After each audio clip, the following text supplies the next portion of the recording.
Hello दोस्तों, welcome to SSC अड्डा, welcome to railway अड्डा 24/7। मैं अभिनंदन आप सभी का, आपके अपने परिवार रेलवे अड्डा 24/7 में हार्दिक अभिनंदन करता हूं, हार्दिक स्वागत करता हूं। आज हम आपके लिए लेकर आ गए हैं डिस्काउंट। जो 10 मिनट सीरीज आपके साथ लगातार चल रही है, उसमें आज हम डिस्काउंट को डिस्कस करेंगे और इसके इंपॉर्टेंट क्वेश्चंस को देखेंगे। तो देखिए, डिस्काउंट में अगर मैं आपसे बात करता हूं तो सबसे बेसिक जो सवाल है ना, वो ये बन जाता है और एग्जाम में पूछा भी जाता है कि एक मोबाइल फोन का अंकित मूल्य 15,000 रुपए है और दुकानदार इसे 13,500 रुपए में बेच देता है, तो दुकानदार द्वारा दी जाने वाली छूट ज्ञात कीजिए। तो आपको यह चीज समझ आनी चाहिए कि 15,000 रुपए में उसने अंकित किया, 13,500 रुपए में बेचा। अब देखो, इसको करने के दो तरीके हैं। एक तो यह कि मैं इसको सिंपल ऐसे कैलकुलेट करने लग जाऊं कि 15,000 में से 13,500 गया। दूसरा क्या है, मैं इसका रेशो निकाल लूं। रेशो जैसे कि ये 15 पर जा रहा है, 15 एकम 15 और 15 9 135। तो हमने 10 के सामान को 9 में बेचा, तो 1 का डिस्काउंट है और ये डिस्काउंट कितने पर है? 10 पर। तो डिस्काउंट परसेंटेज क्या है? 10%। यानी कि ऑप्शन ए है। Option A is the right answer. आगे देखते हैं। अमित ने एक लैपटॉप उसके अंकित मूल्य पर 25% की छूट पर खरीदा। यदि उसने लैपटॉप के लिए 28,500 रुपए का भुगतान किया तो लैपटॉप का अंकित मूल्य क्या है? लैपटॉप का अंकित मूल्य बताइए। हमें कह रहा है Amit bought a laptop at a 25% discount. तो हमने देखा, देखिए, जब भी कभी आपको कभी डिस्काउंट मिलेगा तो ये क्या होगा? 100% में से माइनस होगा। जैसे 100% में से 25% का डिस्काउंट मिला तो 75% हो गया। तो आपने सामान कितने में खरीदा? 75% का। हमसे क्या पूछा गया? अंकित मूल्य पूछा गया।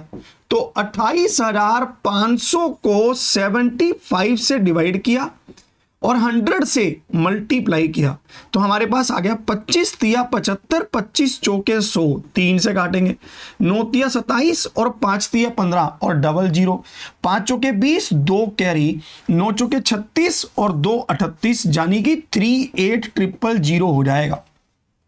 तो 38,000 मतलब ऑप्शन डी हो जाएगा। तो ऑप्शन डी क्या है? बिल्कुल सही, option D is the right answer. आगे बढ़ते हैं। सेल के दौरान राघव ने 60 रुपए अंकित मूल्य की एक नोटबुक को 25% की छूट पर और 80 रुपए अंकित मूल्य वाली एक पेन को 25% की छूट पर खरीदा। सेल के कारण उसने कितनी बचत की? हमसे यह पूछा गया। कैसे करेंगे आप? हमें यह समझ आ रहा है कि अंकित मूल्य क्या है? 60 रुपए, और आपको यह क्या कह रहा है कि 25% का डिस्काउंट लिया और अंकित मूल्य क्या है? 80 रुपए, और आपको कह रहा है कि 25% का डिस्काउंट लिया।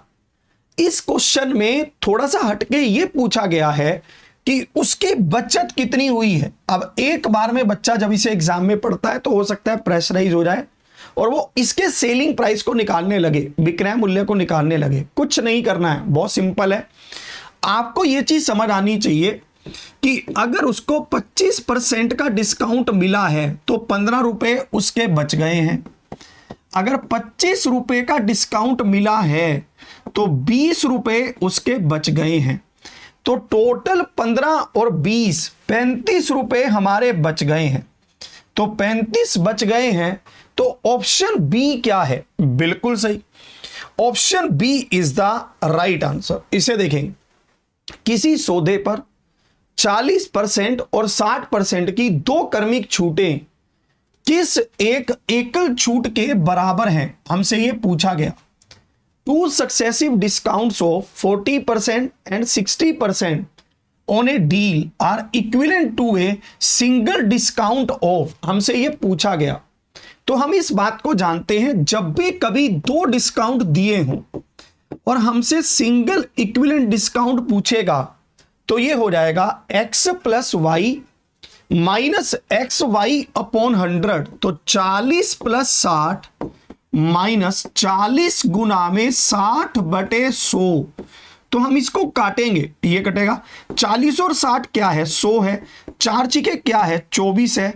तो हमारे पास यहां पर लास्ट में क्या बचेगा, 76%। तो 76% मतलब ऑप्शन डी हो जाएगा, है ना। तो ऑप्शन डी क्या है, बिल्कुल सही, option D is the right answer. आगे बढ़ते हैं। एक वस्तु को उसके, है ना, 500 रुपए के अंकित मूल्य पर 25% और 8% की 2 क्रमिक छूट देने के बाद x रुपए में बेचा जाता है, और हमसे कहा है कि x का मान ज्ञात कीजिए कि x का मान क्या है। हमने यहां पर देखा कि अंकित मूल्य क्या है, 500 रुपए। पहला डिस्काउंट क्या है, 25%, और दूसरा डिस्काउंट क्या है, 8%। जितना भी हमें डिस्काउंट होगा हम उसको क्या करेंगे, 100 में से माइनस करेंगे। जैसे 100 में से 25 गया 75, और 100 में से 8 गया 92।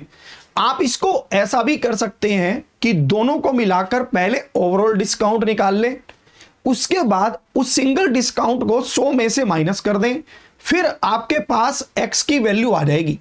पर उसके अलावा यह भी एक अच्छा तरीका है कि सिंपल आप बस मल्टीप्लाई करते चले जाएं। हमने काटा 00 00, 25 तिया 75, 25 चौके 100, 4 दूनी 8, 4 तिया 12, 23 और 3 69 इंटू 5, 9 पाने 45, 4 कैरी, 5 छे 30 और 4 34। तो 345 यहां पर हो जाएगा, ठीक है।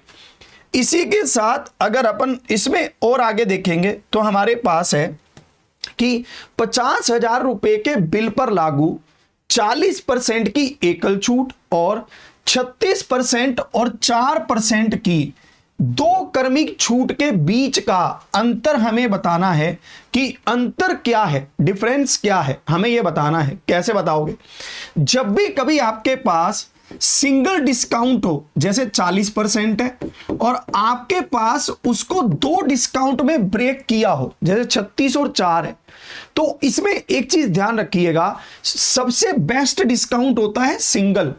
अगर इसका जोड़ इसके बराबर है, जैसे 36 और 4 का जोड़ भी क्या है, 40 ही है। आपसे अगर डिफरेंस पूछ रहा है तो डिफरेंस हो जाएगा 50,000 गुना में 36/100 गुना में 4/100। बस आपको जब भी कभी ऐसा पूछे कि इसका जोड़ इसके बराबर है और आपको डिफरेंस बताना है, तो आपको सिंपल इसे मल्टीप्लाई कर देना है बस वैल्यू में। 5 और 4 20, 20 और 36 720। तो 720 मतलब ऑप्शन बी। तो option B is the right answer. Option B क्या है, बिल्कुल सही। इन्होंने कहा एक दुकानदार एक वस्तु पर x मूल्य अंकित करता है और वह उस पर 15% का डिस्काउंट देता है।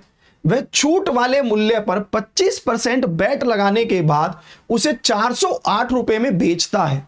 हमसे क्या पूछा गया, x का वैल्यू पूछा गया, कैसे बताओगे।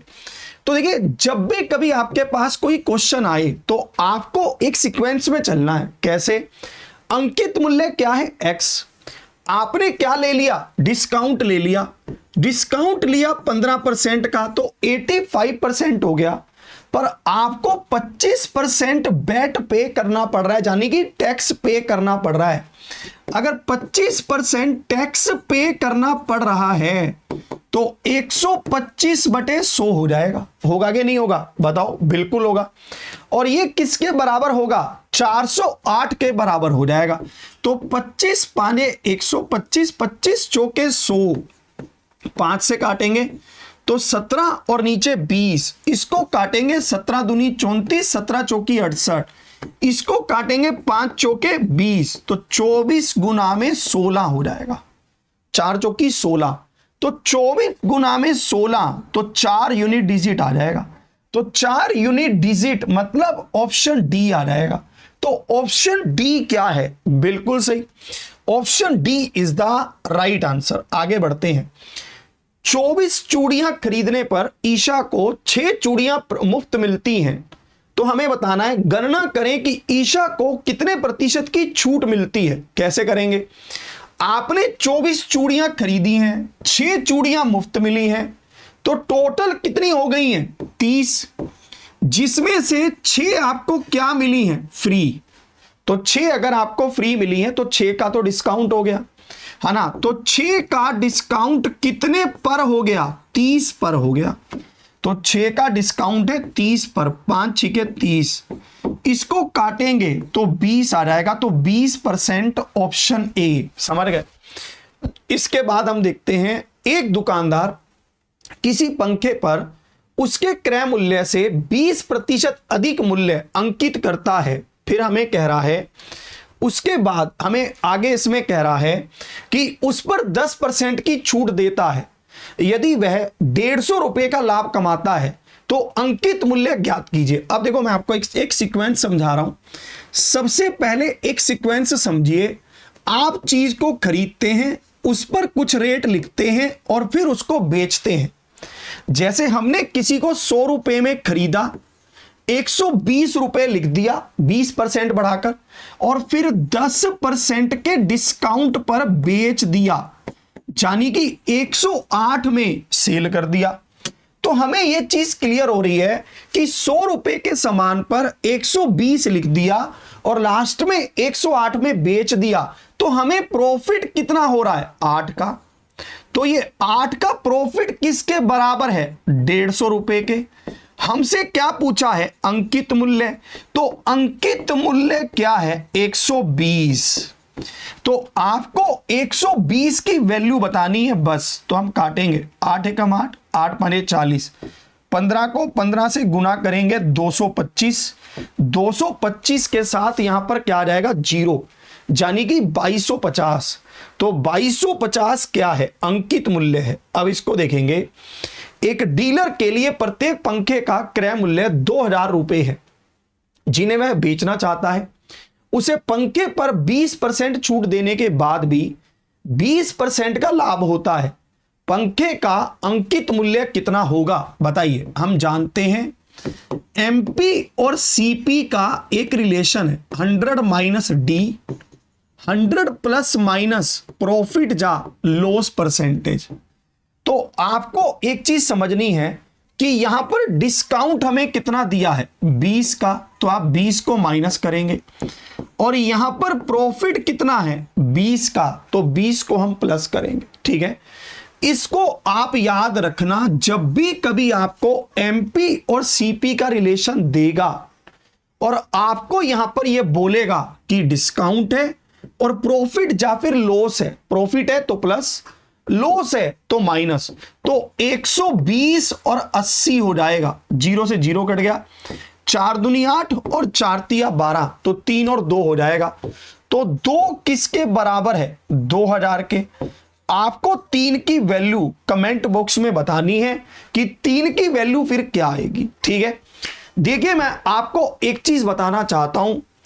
12 घंटे की जो क्लास है रेलवे अड्डा पर, मैंने वो आपके लिए प्लान कर दी है। इस शनिवार को 31 मई को दोपहर के 12 बजे से लेकर रात के 12 बजे तक मैं आपके लिए खड़ा हूं, पर आपको बैठकर आराम से पढ़ना है। मैं एक ही चीज कहता हूं, 12 घंटे की क्लास खड़े होकर लेना और लगातार बोलते रहना बहुत सारा एक स्ट्रगल है, मेहनत है। और इसके लिए मैं आपको यही चीज कहूंगा, आपको बस मेरा इतना साथ देना है कि आप क्लास में लाइव आएं। जो भी बच्चे लाइव आएंगे उनके लिए हमने फ्री गिफ्ट प्लान किए हैं। प्रॉमिस है आपसे, आपको गिफ्ट मिलेगा, तो आपको जरूर आना है और फ्री गिफ्ट भी अपना लेकर जाना है। ठीक है, तो मैं यही कहना चाहता हूं कि लास्ट समय पर जो मेहनत कर गया वो मैदान रच गया। अंतिम समय की मेहनत को इग्नोर मत कीजिए। मैं अगर 12 घंटे आपके लिए खड़ा हूं तो आप 12 घंटे बैठकर पढ़िए, पर लाइव आइए। लाइव आने के लिए इसलिए कह रहा हूं, 12 घंटे की क्लास आप बाद में तो ले नहीं पाएंगे, ये तो मुझे पक्का श्योर है। छोड़ दोगे आप ऐसे ही, और पेपर में वहीं से सवाल आने हैं। तो मेरे साथ जुड़िएगा रेलवे अड्डा 24/7 पर 31 मई दोपहर 12 बजे से रात को 12 बजे तक एक कंप्लीट मैथ्स की मैराथन। तो इसी के साथ आज के सेशन यहीं तक। जय हिंद, जय भारत। और हां, सब्सक्राइब जरूर कर लीजिएगा और मुझे कमेंट करके बताइएगा कौन कौन आ रहा है, बताइएगा जरूर।